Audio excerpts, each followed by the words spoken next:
Hey guys, birthday పార్టీకి వెళ్తున్నామని చెప్పాను లాస్ట్ వీడియోలో. సో ఇక్కడికి అన్నమాట ఓ మంచి రెస్టారెంట్లో అయితే పార్టీ హాల్ని బుక్ చేసుకున్నారు. సో ఈ బాబోయే సెకండ్ బర్త్డే. ఫస్ట్ బర్త్డే ఇంకా చాలా గ్రాండ్గా సెలబ్రేట్ చేసుకున్నారు ఇంట్లో. సెకండ్ బర్త్డే ఇలా బయట సెలబ్రేట్ చేసుకుందామని చెప్పి ఇక్కడైతే మొత్తం బుక్ చేసుకున్నారు ముందుగానే. సో రెస్టారెంట్ వాళ్ళే అన్నీ కూడా మనకు నచ్చినట్టు డెకరేట్ చేశారు, నచ్చిన థీమ్లో డెకరేట్ చేశారు. ఇంకా గెస్ట్లు అయితే సగం మంది వచ్చేసారు, ఇంకా రావాలని చెప్పి వాళ్ళ కోసం అయితే వెయిట్ చేస్తూ ఉన్నారు. ఇంకా సగం మంది కూడా వచ్చేసిన తర్వాత ఇంకా సెలబ్రేట్ చేసుకుందాంలే అని చెప్పేసి ఇదిగోండి ఇక్కడైతే కేక్ కటింగ్ చేస్తున్నారు. ఇంకా మా పిల్లలైతే కేక్ దగ్గర నిల్చొని ఎప్పుడు కట్ చేస్తారా అని చెప్పి చూస్తూ ఉన్నారు. సో పిల్లలంటే అంతే కదా, హడావుడి అది వేరే లెవెల్లో ఉంటుంది. ఆ బర్త్డేకి అయితే ఇంకా చెప్పాల్సిన అవసరమే లేదు. కేక్, బెలూన్స్, ఇంకా వాళ్ళ సందడే వేరు.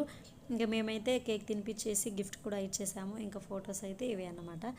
సో నచ్చితే లైక్ చేయండి. Thank you so much.